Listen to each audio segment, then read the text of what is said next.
இப்போ நெக்ஸ்ட்டு நாம் என்ன பார்க்க போகிறோம்னா எழுத்து இலக்கணம் பார்க்க போகிறோம். எழுத்து இலக்கணம்னு என்னது? நல்லா கவனிங்க.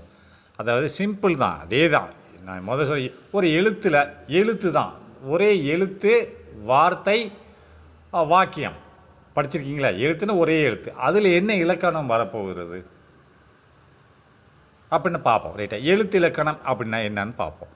அதில் ஒலி எழுப்பும். எழுத்துன்னு ஒலி தானே எழுப்பும், சின்ன ஒலி எழுப்பும், குறுகிய ஒலி எழுப்பும். அப்போ என்ன சொல்கிறேன், எழுத்தில் எத்தனை இலக்கணம் இருக்குது? 3 இலக்கணம் தான் இருக்குது. என்னன்னு பார்ப்போம். என்னது?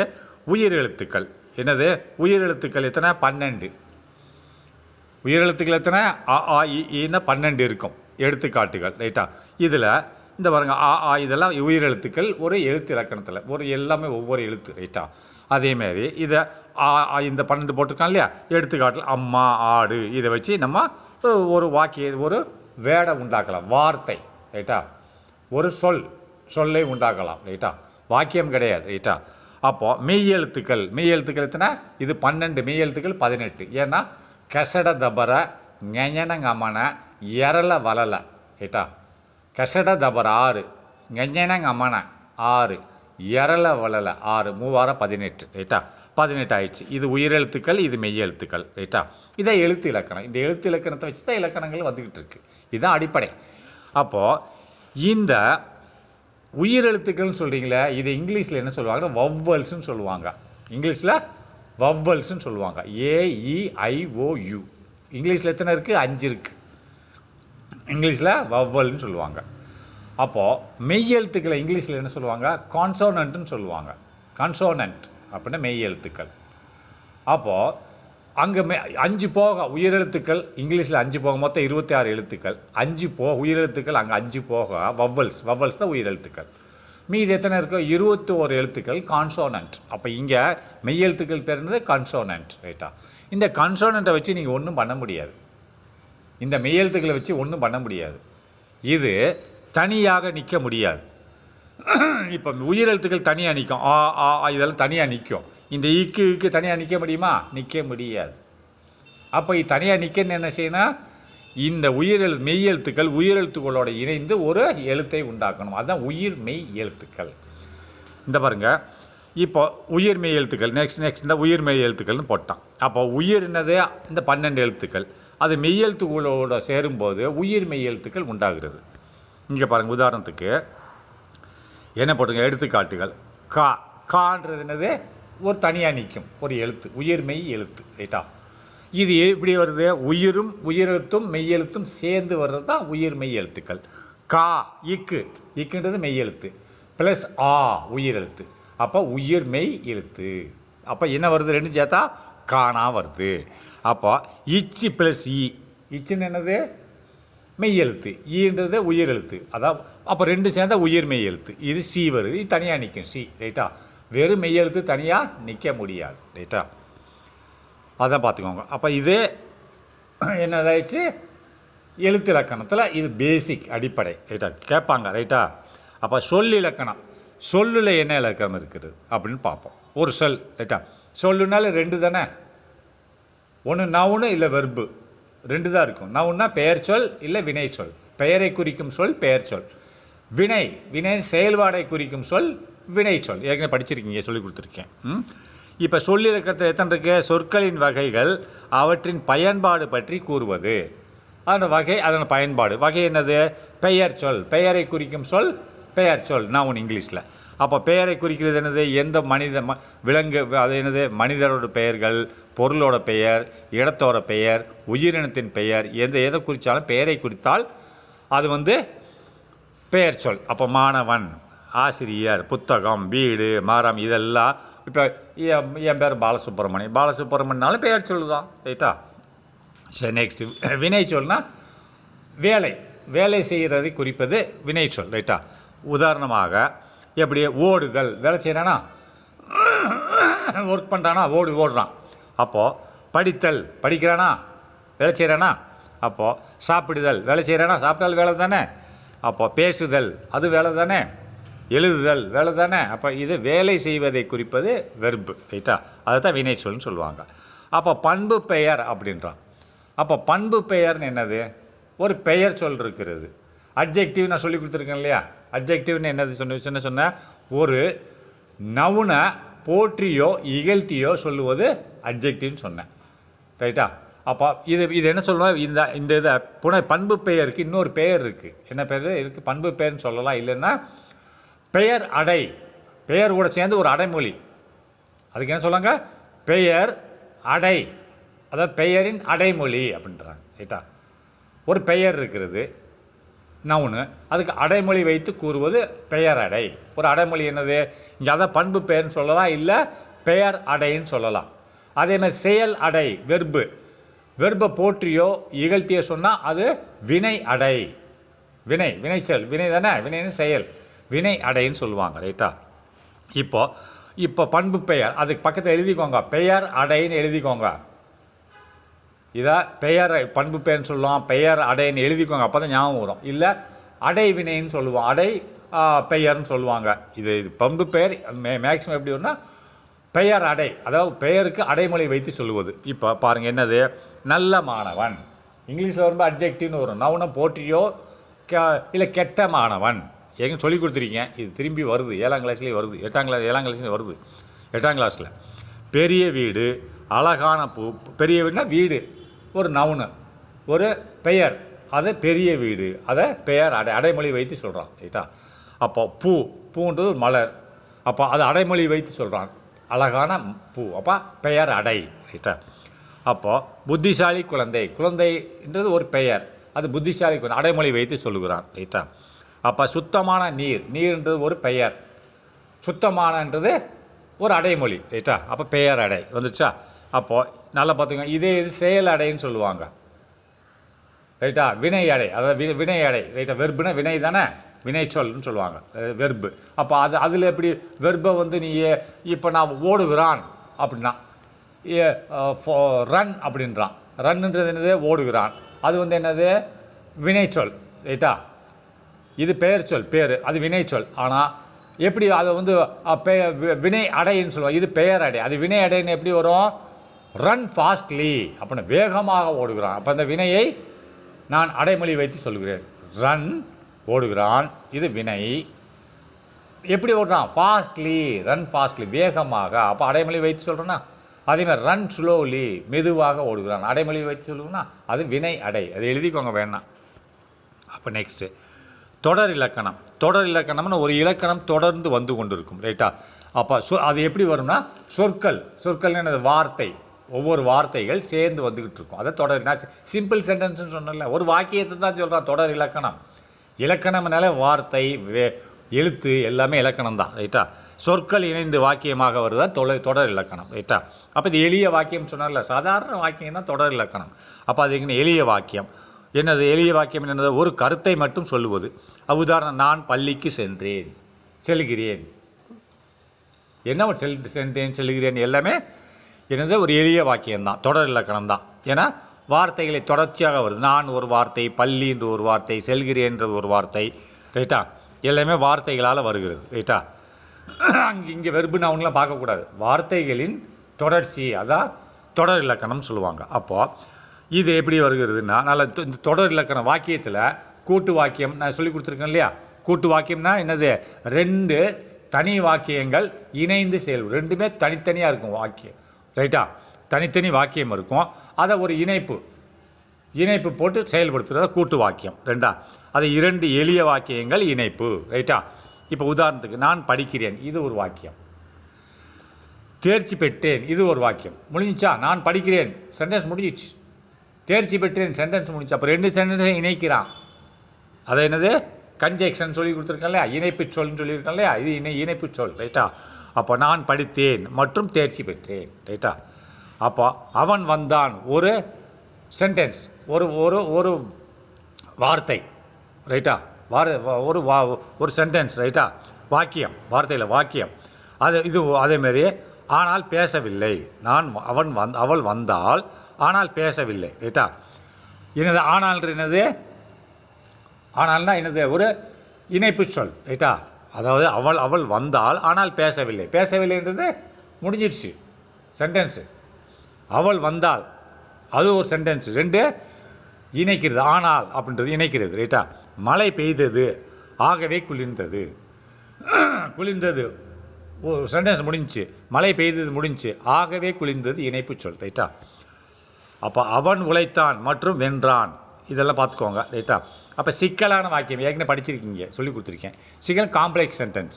அது ஒரு முழுமையான சென்டென்ஸோடு ஒட்டி இருக்கும், அதுக்கு தனியாக அர்த்தம் வராது. அந்த முழுமையான சென்டென்ஸோடு சேர்ந்தால் தான் அர்த்தம் வரும். ரைட்டா? அப்போ எப்படின்னு பாருங்கள். அவன் வந்தால் நான் செல்வேன் அப்படின்றான். அவன் வந்தால், இப்போ நான் செல்வேன் முழுமையான வாக்கியம். ரைட்டா? ஆனால் எப்போ செல்வேன்? அவள் வந்தாள். வந்தாள்னு முழுமை அடையலை, சென்டென்ஸ் முழுமை அடைஞ்சா இல்லை. அவள் வந்தால் தான் நான் போவேன்னு சொல்கிறான். நான் இப்போ பாருங்கள், முழுமையான வாக்கியமே இதில் இது. நான் செல்வேன், நான் போவேன், முடிஞ்சு சென்டென்ஸு. ஆனால் இந்த அவன் வந்தாள் அப்படின்ற சென்டென்ஸ் எதை நம்பி இருக்கு? இந்த முழுமையான வாக்கியத்தை நம்பி இருக்கிறது. ரைட்டா? நீ படித்தால் தேர்ச்சி பெறுவாய். நீ படித்தால்ன்றது ஒரு வாக்கியம் கிடையாது. வாக்கியம் முழுமை பெற்றுச்சா? இல்லை. படித்தால் அடுத்து என்ன இருக்குது? கண்டினியூ இருக்கே. ஆனால் தேர்ச்சி பெறுவாய்ன்றது ஒரு வாக்கியம், முடிஞ்சிடுச்சு. வெறும் தேர்ச்சி பெறுவாய் தனியாக எடுத்தானா வாக்கியம். அப்போது இது எதை சார்ந்து இருக்கிறது? நீ படித்தால்ன்ற ஒரு துணை வாக்கியம் எதை சார்ந்து இருக்க? முழு வாக்கியத்தை சார்ந்து இருக்குது, தேர்ச்சி பெறுவாய்ன்னு சார்ந்து இருக்கிறது. மழை பெய்தால் விளைச்சல் அதிகரிக்கும். பார்த்துக்கோங்க, விளைச்சல் அதிகரிக்கும், இது மெயின் சென்டென்ஸ், மெயின் வாக்கியம். மழை பெய்தால்னா அதோட துணை வாக்கியம். ரைட்டா? அவள் அழைத்தால் நான் போவேன், நல்லா பார்த்துக்கோங்க. அதே மாதிரி நேரம் இருந்தால் விளையாடுவேன். அப்போ பொருள் இலக்கணம் அப்படின்ற ஒரு பொருளுக்கு இலக்கணம் கொடுக்கணும். இப்போ 2 பொருள் இருக்குது, ரெண்டுக்குமே என்ன இலக்கணம் கொடுப்பேன் அப்படின்னா சினானமஸ் ஆன்டானமஸ் தானே. சினானமஸ் என்னது? சினானமஸ் அப்படின்னு சொன்னால் ஒரே மீனிங்கை கொண்டது. ஆன்டானமஸ்னால் எதிர் மீனிங்கை, எதிர் அர்த்தத்தை கொண்டது. அப்போ இது பொருள், இது ஒரு பொருள், இன்னொன்று பொருள், ரெண்டுமே ஒரே மாதிரியாக இருக்கா அர்த்தங்கள், இல்லை வேறு மாதிரியாக இருக்கா? பொருள்னா நீ சாப்பாடு, இது அரிசின்னு எடுத்துக்கிறாரு. இங்கே பொருள் இலக்கணம், அதோட பொருள். இப்போ ஒரு வார்த்தையினோட பொருள் என்னன்னு கேட்குறான்ல. சென்றான், அதோட பொருள் என்ன அப்படின்னா அவன் போனான்னு அர்த்தம். ரைட்டா? அதான் அதோட பொருள் என்ன? பொருள்னா நீங்கள் அரிசி பருப்புன்னு நினச்சிடாதீங்க. என்னது? பொருள் இலக்கணம், ஒரு சொல்லின் பொருள் இலக்கணம். அது என்னது? அதுதான் பொருள் இலக்கணம்னு சொல்லுவாங்க. அது 2 வகைப்படும், சினானமஸ் ஆன்டானமஸ். சினானமஸ்னால் ஒரே மாதிரியாக உள்ள சொற்கள், ரெண்டுக்குமே 2 சொல்லும் ஒரே மீனிங்கை கொடுக்கும். ஆன்டானமஸ்னால் எதிர் சொல்கள்னு சொல்லுவாங்க. அதை 2ஆக பிரிக்கும். ஒத்த சொல்லும்பா, ஒத்த சொல்ல ஒரே மாதிரியாக இருக்கும். எடுத்துக்காட்டு என்னது? சூரியன், எங்கன்னு சொல்லி கொடுத்துருக்கேன். ஆதவன், மலை, மழைனாலும் மழை நீர்னால் 2 ஒன்று தான். பூனாலும் மலர்னாலும் 2 ஒன்று தான். வீடுனாலும் இல்லம்னாலும் 2 ஒன்று தான். நண்பன்னால் தோழர்னால் 2 ஒன்று தான். ரைட்டா? சரி, அடுத்து நாம் சென்றோம் ஆனால் கடை மூடப்பட்டது அப்படின்றான். ரைட்டா? இது என்னது? அது முடிஞ்சா சிக்கலான வாக்கியத்தில் வர்றான். ரைட்டா? அப்போ சிக்கலான வாக்கியம் சரி இப்படியே படிச்சுக்கோங்க, ஒன்றும் பிரச்சனை இல்லை. சிக்கலான வாக்கியத்தை இன்னும் பார்ப்போம். சரி, சிக்கலான வாக்கியம் என்ன சொல்லுது? ஒரு வாக்கியம் முழுமை பெற்றிருக்கும், அது கூட துணை வாக்கியம் இருக்கும். துணை வாக்கியத்துக்கு தனியாக முழுமை பெறாது. என்னது? அதுதான் சிக்கலான வாக்கியம். எடுத்துக்காட்டுகள் என்னது? இப்போ அவன் வந்தால் நான் செல்வேன், அதைத்தானே போட்டிருக்காங்க திருப்பி. இதில் பொருள் இலக்கணம், ஒத்த சொல், சினானமஸ் ஆன்டானமஸ், அதே தான் போட்டிருக்கான். அதே இது தான் போட்டிருக்கான். அதுக்கடுத்து நம்ம இதை பார்ப்போம், யாப் இலக்கத்தில் பார்ப்போம். மீன் நம்ம படிச்சுட்டு அதை இங்கே வாங்க. 5ஆம் நம்பர். 5ஆம் நம்பரில் வந்தீங்கன்னா யாப் இலக்கணம்னு சொல்கிறான். யாப் இலக்கணம்னு என்னது பார்ப்போம். யாப் இலக்கணம் என்னது? நல்லா பார்த்து, ஒரு கவிதை அல்லது ஒரு கவிதை எழுதுகிறாங்க. நம்ம இங்கிலீஷ்லேயே தமிழில் கவிதை வருது இல்லையா? அல்லது செய்யுள். இந்த 2ஓட அமைப்பில் வந்து பயன்படுத்தக்கூடியது தான் யாப் இலக்கணம். இப்போ சாதாரணமாக நீங்கள் உங்கள் ப்ரோஸில் பார்த்தீங்கன்னு சொன்னால் அப்படியே எஸ்ஐ மாதிரி எழுதிட்டு போவாங்க. போதுமா? எஸ்ஐ மாதிரி எழுதிட்டு போயிட்டு பார்த்துருக்கீங்களா? ஒரு லெட்டர் எழுதிட்டீங்கன்னா அது வாட்டுக்கு போயிட்டே இருக்கும், நீளமாகும். அது கவிதை மாதிரி இருக்குமா? இருக்காது. கவிதைன்னா ஒரு 4 வார்த்தை இருக்கும் ஒரு லைனில், இன்னும் 4 வார்த்தை இருக்கும் ஒரு லைனில், இன்னொரு 4 வார்த்தை இருக்கும், இல்லை 2 வார்த்தை இருக்கும், ஒரு 3 வார்த்தை இருக்கும். போயம் பார்த்துருக்கீங்களே கவிதை, அதில் அப்படி தான் இருக்கும். 10 வார்த்தை இருக்காது. ரைட்டா? சாதாரண இப்போ நீங்கள் உரைநடையில் பாருங்கள், அது வாட்டுக்கு போய்கிட்டே இருக்கும், லைனில் பேராகிராஃப் வைஸ் போயிட்டுருக்கும். அது கவிதை கிடையாது இல்லை. அதுதான் இது. எதில் யாப் இலக்கணம் எதில் பயன்படுத்துவாங்க? கவிதை அல்லது செய்யுளில் பாருங்களேன், கீழே 4 3 4 3 அப்படி வருஷ பிரகாரம் இருக்கும். அதுதான் இது எதில் பயன்படுத்துவாங்க? யாப் இலக்கணத்தை கவிதை அந்த செய்யுளில் பயன்படுத்துவாங்க. அது அமைப்பு எப்படி இருக்குன்னா, செய்யுள் எத்தனை வரிகளை கொண்டது? 2 வரி. வரின்னு என்னது? லைன். மொத்தம் எத்தனை லைன் இருக்குது செய்யுளில்? மொதல் ஒரு லைன், பிறகு கீழே ஒரு லைன். ரைட்டா? அதை தான் லைனை தான் அடின்னு சொல்லுவாங்க. சரியா? அடின்னு என்னது? ஒரு எத்தனை லைன் செய்யுள் எத்தனை லைன் இருக்குது? 2 லைன் இருக்கிறது. அப்போ 2 அடிம்பாங்க. ரைட்டா? செய்யுளில் படிச்சிருக்கீங்க இல்லையா? தமிழ் செய்யுள் அது 2 அடி தான் இருக்கும். ரைட்டா? இப்போ அடின்னு என்னது? ஒரு லைன். ஒரு லைன் அவ்வளோ செய்யுளில் உள்ள லைன் இல்லை போயமில் உள்ள லைன். ரைட்டா? அதான் அடிம்பாங்க. அப்போ அந்த அமைப்பு எப்படி இருக்குன்னா அடி. அடின்னு என்னது? செய்யுளில் உள்ள ஒரு வரி, ஒரு லைன். அப்போ ஒரு அடின்னு என்னது? செய்யுளில் உள்ள ஒரு வரி. அப்போ 2 வரி இருக்குது, மேலே ஒரு வரி கீழே ஒரு வரிக்குன்னா 2 அடிம்பாங்க. ரைட்டா? அதே மாதிரி 3 அடி இருக்கிறது, 3 லைன் இருக்கிறது அப்படின்னா 3 அடி அப்படின்னா. அப்போது இந்த அடியில் நல்லா பாருங்கள், யாப்பிலக்கணத்தில் என்ன இருக்கும்? அடிகள் எத்தனை இருக்கும்னு பார்த்தீங்கன்னா 7 அடிகள் இருக்கும். எத்தனை அடிகள்? 7 அடிகள். இதில் கொடுக்கல, நல்லா ஞாபகம் வச்சுக்கோங்க, சைடில் எழுதிக்கோங்க. யாப்பிலக்கணத்தில் அடிகள் எத்தனை இருக்கும் என்றால் 7 அடிகள் இருக்கும். சைடில் பேனா வச்சு எழுதிக்கோங்க. 7 அடிகள் எங்கேருந்து ஆரம்பிக்குன்னா 2லேருந்து ஆரம்பிக்கும். 2 அடிகள் செய்யுள். ரைட்டா? 3 அடிகள், 4 அடிகள், 5 அடிகள், 6 அடிகள், 7 அடிகள், 8 அடிகள், 8 அடிகள் வரைக்கும் போகும். அப்போ 2லேருந்து ஆரம்பித்து 8 அடிகள் வரைக்கும் போச்சுன்னா எத்தனை அடிகள் இருக்கிறது? மொத்தம் 7 அடிகள் இருக்குது. இப்போ 2 அடி ஒரு செய்யுள், 3 அடி ஒரு கவிதை, 4 அடி ஒரு கவிதை, 5 அடிகள் ஒரு கவிதை. இதெல்லாம் அடிகள். எத்தனை அடிகள் இருக்கும்? இதில் மொத்தம் 7 அடிகள் வரைக்கும் கவிதை செய்யுள் இருக்கும். ஆரம்பிக்கிறது 2 அடியிலிருந்து ஆரம்பிக்கும். ரைட்டா? ஒரு லைனுக்கு ஒரு அடின்னு சொல்லுவாங்க. செய்யுள் 1 அடியில் ஆரம்பிச்சிருக்கு, 2 அடியில் ஆரம்பிச்சிருக்கு. ரைட்டா? அப்போது இதை நான் தனியாக உங்களுக்கு போட்டு காமிக்கிறேன். இவன் என்ன கொடுத்துருக்கான்? குரல் அடி. குரல் அடி தானே 2. அதுக்கடுத்து 3 அடியை விட்டான், 4 அடியை கொடுத்துருக்கேன், 2 அடி. இந்த குரல் அடி 2 தான், 2 அடி 2 தான், 4 அடி 2 தான், 8 அடி 10 அடி 5 தான் கொடுத்துருக்கான். ஆனால் எப்படி இருக்குன்னா 2 அடி 3 அடி 4 அடி 5 அடி 6 அடி 7 அடி 8 அடி இருக்கும். அப்போ குரல் அடியில் எத்தனை அடி இருக்குன்னு கேட்டால் 2. நல்லா சொல்லிக்கணும். குரல் அடி எத்தனை அடி? அடின்னு என்னது? லைன். எத்தனை லைன் இருக்குது? 2 லைன் இருக்குது. ரைட்டா? அப்போது செய்யுள் வகைகள். செய்யுள் வகைகள் இதில் அடிகள் எத்தனை இருக்குது செய்யுளில் அப்படின்னா 7 அடிகள் இருக்குது. 2 அடிகள்லேருந்து 7 அடிகள் வரைக்கும் 8 அடிகள் வரைக்கும் போகும். ஆனால் இது செய்யுளில் வகைகள் எத்தனை இருக்குது அப்படின்னு பார்த்தா வெண்பா இருக்குது, ஆசிரியப்பா இருக்குது, கலிப்பா இருக்குது, வஞ்சிப்பா இருக்குது. ரைட்டா? இத்தனை இருக்குது செய்யுளில். இது வெண்பானை என்னது எனக்கு தெரியல, ஆசிரியப்பானை என்னது எனக்கு தெரியல, கலிப்பானை என்னது எனக்கு தெரியல, அப்போ வஞ்சிப்பா என்னது எனக்கு தெரியல. சரி, இது உங்களுக்கு தெரிய வேண்டாம். இது தனியாக நான் இந்த அடின்னு என்ன இது இப்போதைக்கு இதை படிச்சுக்கோங்க. செய்யுள் என்ன இருக்கிறது? செய்யுள் கவிதையில் அடிகள் இருக்கிறது. மொத்தம் எத்தனை? 7. அது எழுதிக்கோங்க. அது எதுலேருந்து ஆரம்பிக்க? 2 அடியிலேருந்து ஆரம்பிக்கும். குரல்லேருந்து 2 அடி குரல், அதுக்கடுத்து 3 அடி கவிதை, 4 அடி கவிதை, 5 அடி கவிதை. இதை மட்டும் எழுதிக்கோங்க. அதுக்கடுத்து செய்யுளில் வகைகள். செய்யுள் வகைகள் எத்தனை இருக்குது? வெண்பா, ஆசிரியப்பா, கலிப்பா, வஞ்சிப்பா. இந்த இதை நான் தனியாக உங்களுக்கு இப்போ இதை முடிச்சுட்டு போடுறேன். இப்போ அணி இலக்கணத்தை முடிச்சிடும். அதுக்கடுத்து நான் இந்த 2 மட்டும் தனியாக எடுக்கிறேன். அணி இலக்கணம் அப்படின்னு சொன்னால் என்ன சொல்ல? ஒரு ஒரு மொழியை அழகுபடுத்துவது எப்படின்னா எப்படி அழகுபடுத்துறேன்னா உதாரணம் சொல்கிறேன் கேளுங்களேன். இப்போது எப்படி சொல்கிறேன்னா நான் என்ன சொல்கிறது எப்படின்னா அதாவது ஒரு அணின்னா என்னது? ஒரு வார்த்தையை நாம் உவமைப்படுத்துவது, ஒப்பிடுவது. இப்போ எப்படின்னா இப்போ ஒரு நம்ம சிங்கம் இதில் என்ன போட்டிருக்கான் பாருங்கள், என்ன போட்டிருக்கான்? அதுக்கு உதாரணம்னா அதே விளக்கம் போல். இப்போ என்ன போட்டிருக்கான்னு பாருங்கள். அதாவது அவன் சிங்கம் போல் வீரன் அப்படின்றான். அவனை எப்படி ஒப்பிடுறாங்க? சிங்கம் போல இருக்கான் ஒரு வீரன். சிங்கம் எவ்வளோ வீரத்தன்மையாக இருக்கிறதோ அதை மாதிரி அந்த பையன் சிங்கம் போல ஒரு வீரனாக இருக்கிறான். எப்படி ஒப்பிடுறானா இல்லையா? இது என்னது? ஒப்பிடுதல் என்பது ஒரு அணி இலக்கணம். ரைட்டா? அணி இலக்கணத்தில் 2 இருக்குது. ரைட்டா? என்னது? ஓமை அணின்னு ஒன்று இருக்குது, இன்னொரு அணி இருக்குது. ஓமை அணினா ஒன்றை வச்சு ஓமைப்படுத்துதல். இப்போ சிங்கத்தை வைத்து ஒரு மனுஷனை ஓமைப்படுத்துகிறான். சிங்கம் மிருகம், மனிதன் ஆறறிவு உள்ளவன். ஆனால் சிங்கத்தை ஓமையாக கொண்டு மனிதனை போற்றுகிறான் என்று சொல்லப்படுகிறது. ரைட்டா? அதான் உவமை அணி. ஓமை அணின்னு என்னது?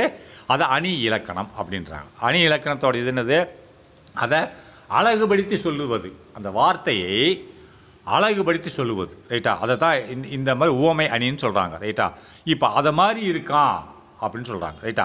அது உவமை அணின்னு சொல்லுவாங்க. அவன் சிங்கம் போல் வீரன் அப்படின்னா, அவள் மலர் போன்ற அழகி. அந்த பெண் எப்படி அழகாக இருக்காங்க? மலர் மாதிரி அழகாக இருக்காங்க அப்படின்னா உவமை அணி. இப்போ மலர் வேற, பெண் வேற. அந்த பெண் எப்படி இருக்கா? மலர் போல் இருக்கிறாள் அப்படின்றான். அவள் உவமைப்படுத்தி சொல்கிறது, ரைட்டா? நெக்ஸ்ட் வாங்க, இன்னொரு அணி இருக்குது. 2 அணின்னு சொன்னோம் இல்லையா? இன்னொரு அணி என்னன்னு பார்ப்போம். உருவக அணி. உவமை அணினா அதை மாதிரி இருக்கிறது அப்படின்னு சொல்லலாம். அப்போ உருவக அணினா அதை மாதிரின்ற வேர்டு இருக்காது, அதுதான் இது அப்படின்ற மாதிரி இருக்கும். இப்போ சிங்கம் போல் அவன் அப்படின்றான், ரைட்டா? அது மலர் போன்ற அவள், மலர் போன்ற அழகு அப்படின்றான். அந்த போன்றன்றது இருக்காது உருவக அணியில், அப்படியே இருக்கும். பாருங்கள், விளக்கம் என்ன சொல்கிறோம்? நேரடியாக ஒப்பிடுதல் உருவக அணி அப்படின்னு வர. அவன் சிங்கம், அதில் என்ன இருந்தது? ஒரு உவமை அணியில் அவன் சிங்கம் போல் வீரன். அந்த போல் வீரன், போல் அந்த மாதிரி ஊமைப்படுத்தாது. இதில் ஊமை இருக்கா? இல்லை, வெறும் உருவகம்தான் இருக்குது. சிங்கம் அவன், அவன் சிங்கம் அப்படின்னு சிங்கம் போல்னு அர்த்தம். உருவகம்தான் உருவக அணின்னு சொல்லுவாங்க. அவள் மலர் அப்படின்னு என்னது? அவள் மலரா? அவள் மலர் போல் அழகுன்னு சொல்லி பார்த்தோம் அங்கே ஊமை அணியில். ஏன்னா ஊமைப்படுத்து, மலர் போல இருக்கிறாள்னு சொன்னான். ஈவன் டைரக்டாக அப்படியே அதே வார்த்தை இங்கே சொல்லலாம், அவள் மலர்.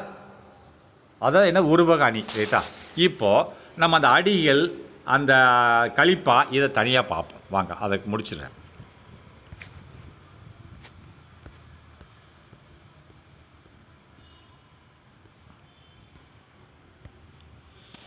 அது என்ன சொன்னேன்? மொத்தம் எத்தனை அடிகள் இருக்குன்னு சொன்னேன்? 2 அடி, 3 அடி, 4 அடி, 5 அடி, அப்படியே 6 அடி, 7 அடி, 8 அடி, 8 அடி வரைக்கும் இருக்கும். அப்போ 2லேருந்து ஆரம்பித்து 8 வரைக்கும் போச்சுன்னா என்னது? 7 தான் இருக்கும். அடிகளில் பிரிவு எத்தனை?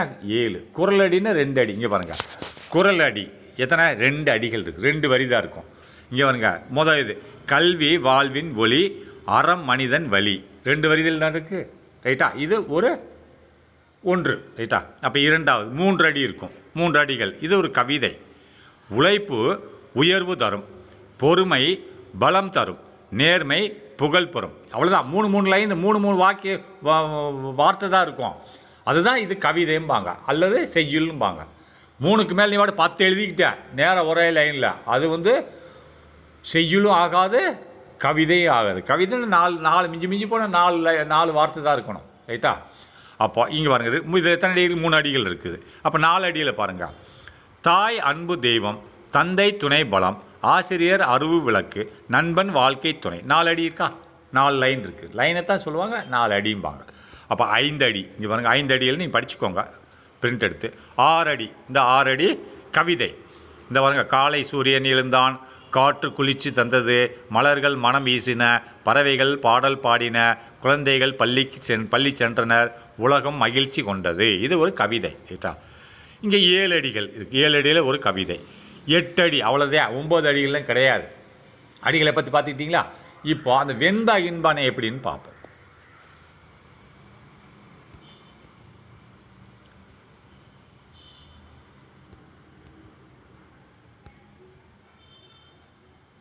இந்த இதிலே போட்டிருக்கான் பாருங்கள். யாப்பிலக்கணம் எத்தனை வகைப்படும்? 7 வகைப்படும். அந்த குரல் அடி 2, 3 அடி 3, 4, 5 பாட்டு 8 வரைக்கும் இருக்குது. அப்போ 2லேருந்து ஆரம்பித்து 8 வரைக்கும் 7 டைப்பு, 7 விதமாக இருக்கிறது என்று பொருள், ரைட்டா? 7 வகைகள். ஆகவே இலக்கணத்தில் அடிகள் மொத்தம் எத்தனை?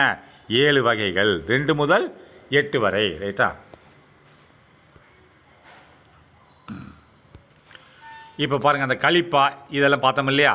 அதாவது செய்யுளில் என்னது பா வகைகள் எத்தனை அப்படின்னு பாருங்கள். ஆனால் இங்கே பாருங்கள், ஆசிரியப்பா, கலிப்பா, வஞ்சிப்பா போன்ற பல பா வகைகள் பற்றித்தான் இங்கே பார்க்க போகிறோம். இப்போது இது என்னது? பா வகைகள். என்னது? தமிழ் செய்யுள்கள் 4 முக்கிய வகைகள். எத்தனை வகைகள்? அடிகள் எத்தனை? 7 மொத்தம், ரைட்டா? வகைகள் எத்தனை? 4 வகைகள்னு கேட்பான். செய்யுள்ள வகைகள் எத்தனை? 4. அப்போ என்ன 4 வகைகள்? வெண்பா, என்ன போட்டிருக்கா? வெண்பா, ஆசிரியரப்பா, கலிப்பா வஞ்சிப்பா 4. இப்போ 4க்கும் உள்ள டிஃபரன்ஸ் என்ன, அதை எப்படி நம்ம மனப்பாடம் பண்ணாமல் ஞாபகம் வச்சுக்கணும்னு பார்ப்போம். ரைட்டா? இப்போ கலிப்பானே வெண்பானே என்ன, கலிப்பானே என்னன்னு தெரியாது இல்லையா? இப்போ வாங்க வெண்பா. ஃபஸ்ட்டு வெண்பான்னா ஒன்றுமே கிடையாது. இப்போ நீங்கள் செய்யுளில் பார்த்துருக்கீங்களே, செய்யுள் வந்து சிம்பிளாக இருக்கும். நீங்கள் சிம்பிள்னு என்னது, சிறிய வாக்கியமாக இருக்கும். அது சிறிய வாக்கியம்னா எனக்கு செய்யுள் தானேங்க, எனக்கு ஒன்றுமே புரியலை, அதை போய் சிறிய வாக்கியம்ன்றீங்களே அப்படின்னு நீங்கள் சொல்லுவீங்க. அதுதான் தப்பு. செய்யுள் புரியாது, புரிய வேண்டிய அவசியம் இல்லை. அவ்வளோ பெரிய விஷயத்தை இத்தினோண்டு இடத்துல வச்சுட்டான். புரியாத பல செய்யுள ஒரு ரெண்டு வரிகள், குரலடியில் 2 வரிகளை வாத்தியார் நம்மளுக்கு சொல்லிக் கொடுக்கும்போது 10 வரிகள் வரும். 10 வரிகளில் சொல்லிக் கொடுத்தா தான் அது நம்மளுக்கு புரியும். அப்போ 10 வரிகள் சொல்ல வேண்டியதை சிறிய இடத்துல வச்சுட்டான். எது நல்லா பார்த்துக்கோங்க. எந்த குரலாவது நீங்கள் படித்து சொல்லி கொடுக்கும் வாத்தியார் ஒரு குரலை மாணவனுக்கு சொல்லிக் கொடுக்கும்போது எவ்வளோ வார்த்தைகளை போட வேண்டியிருக்கு. அப்போ அவ்வளோ வார்த்தைகளை போட்டு இத்தினூண்டு இடத்துல வச்சுட்டாப்லையா? அதுதான் என்ன சொல்ல, அவ்வளோ வார்த்தைகள் அப்படியே போட்டு எழுதுனா அது பெருசுன்னு அர்த்தம். சிறிய இடத்துல வச்சாச்சு. அதுதான் என்ன சொல்லுவாங்க, வெண்பான்னு சொல்லுவாங்க. ரைட்டா? அது என்ன சொல்லுவாங்க, வெண்பா. அதாவது எளிய நடையும் கட்டுப்பாடான அமைப்பும் கொண்ட செய்யுள். ரைட்டா? எளிய நடைன்னு சிம்பிள் நடை நீ புரியுற மாதிரி எழுதுன்னு அவசியம் இல்லை. எளிமையாக இருக்கும், ஆனால் உள்ள பொருள் எக்கச்சக்கா இருக்கும். புரியுதா? ஆனால் இதுக்கு பேர் தான் என்னது, வெண்பாம்பாங்க. இப்போ நெக்ஸ்ட்டு அடுத்து வாங்க. இந்த உதாரணம் சொல்ல பாருங்க. அகர முதல எழுத்தெல்லாம் ஆதி பகவான் முதற்றே உலகு. ரைட்டா? அப்போ எளிமையான நடை. ஆனால் இதை மீனிங் தெரியுமா? தெரியாது. இதை சொல்லணும்னா நான் 10 வரியில் சொல்லணும்.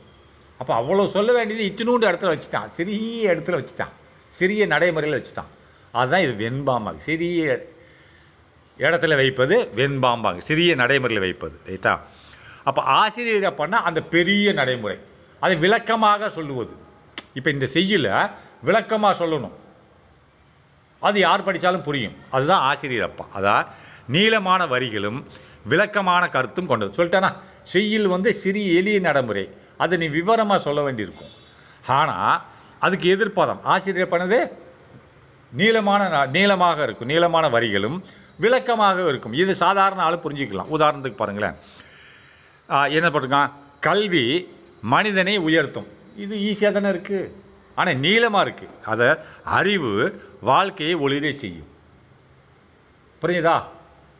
நான் சொல்ல புரியுதா? நீளமாக இருக்கிறது, அது விளக்கமாகவும் இருக்கிறது. அதில் விளக்கம் இருந்ததா? இல்லை. அதுதான் சொல்லலாம். இந்த ஆசிரியர் அப்பா இப்படி இருக்கும்.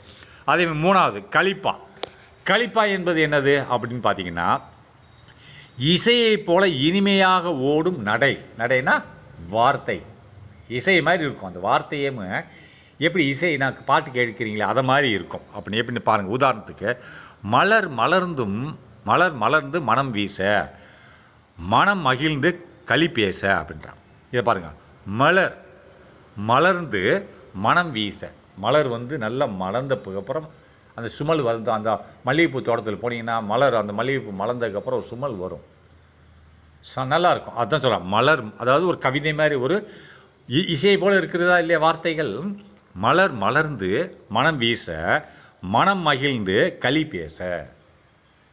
அந்த மலர் அந்த மலர்ந்த உடனே ஒரு மனம் வீசுது இல்லையா, அப்போ அந்த மனத்தை நான் மூக்கு உறிஞ்சிட்டு என் மனசு வந்து ரொம்ப சந்தோஷம் அடைகிறது. ரைட்டா? அதை களி பேச அப்படின்றான். புரியுதா? அப்போ எவ்வளோ இது ஒரு பாடல் மாதிரி இருக்கிறது இல்லையா? இதுதான் என்ன சொல்கிறாங்க, களிப்பாம்பாங்க. அப்போ வஞ்சிப்பாரெல்லாம் அந்த மன்னர்கள் அரசர்கள் வீரத்தை பற்றி சொல்கிறது, வீரங்களை பற்றி சொல்கிறது. வீரம், போர், அரசனோட பெருமைகள், அவனோட கொடை. ஒரு மன்னர் வாரி வழங்குகிறான்னு சொல்கிறான் இல்லையா, கொடை இதை பற்றி சொல்கிற வீரம், அதை பற்றி போட்டி சொல்லுவதான் வஞ்சிப்பாம்பாங்க. நல்லா பாருங்க, இந்த வஞ்சிப்பான்றதே மன்னர்கள் தான். ரைட்டா? இது எப்படி வீர உணர்ச்சி, உற்சாக நடை, இதைத்தான் வந்து சொல்லு. என்ன பண்ண, வீரன் எழுந்தான் போருக்கு, இந்த மாதிரி வந்தாலே வஞ்சிப்பாதே. வீரன் எழுந்தான் எதற்கு, போருக்கு. இது கலிப்பா ஆகுமா? இல்லை. இந்த 3 பாலம் வருமா? இது வராது. வீரன் எழுந்தான் போருக்கு. ரைட்டா? எதிரியை வென்றான் வீரத்தால். இப்படி இந்த வீரத்தை பற்றி பேசுகிறது, கொடை வள்ளல் அப்படின்ற பற்றி பேசுகிறது எல்லாம் என்ன வரும்னா, அரசனின் பெருமை, அரசன் நல்ல அரசன் அப்படின்னு சொல்கிறாங்களே, இதெல்லாம் எதில் வருகிறது? வஞ்சிப்பால் வருகிறது. ரைட்டா? பார்த்துக்கோங்க, 4 தான் இருக்கிறது. ரைட்டா? பா வகையில் 4 தான் இருக்கிறது. ரைட்டா? சரி, மீதி தான் அடுத்ததெல்லாம் சொல்லித்தரேன்.